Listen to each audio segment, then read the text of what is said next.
Modern conversation is often so convenient that it has led to dwindling human interaction.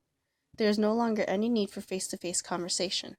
No one goes knocking on people's front doors. No one has to speak to their friends' parents on the phone first. No one talks to each other during meal times.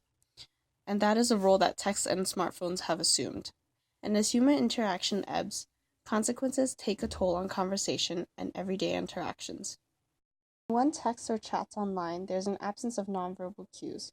The words are there just the same, but gone are tone of voice, body language, and eye contact. And tone of voice, body language, and eye contact are what make human interactions human. When you take these away, conversations are stripped of emotion and immediacy. People no longer address confrontation and avoid it by refusing to answer or going offline. There's a distance created, and thus a certain degree of apathy. What someone else says via text or Facebook is much easier to dismiss and ignore than the same conversation in person would be. Inability to see these cues also eventually forms an insensitivity across all forms of conversation. We all know the struggle of waiting for a text. Is he mad at me, or did he just have to leave for dinner? Was she upset, or did her battery just die? Is he busy, or simply not in the mood to talk to me? And even when responses are prompt, confusion is still likely to result. We become hung up on what others think of us and begin to have unhealthy interactions.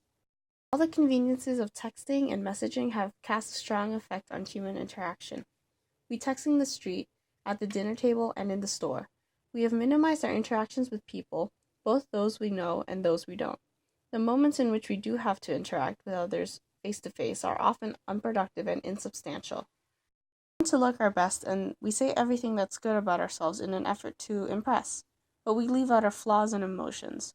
We never mention the bad things about ourselves that are just as much a part of us, and in this way we cease to become just as human, just as flawed and imperfect, on screen and online. We only mention things on surface level, and fear being vulnerable and exposed, and we have a harder time accepting our own flaws because we won't admit them. Through all these aspects of modern conversation, technology has turned to our disadvantage in several aspects.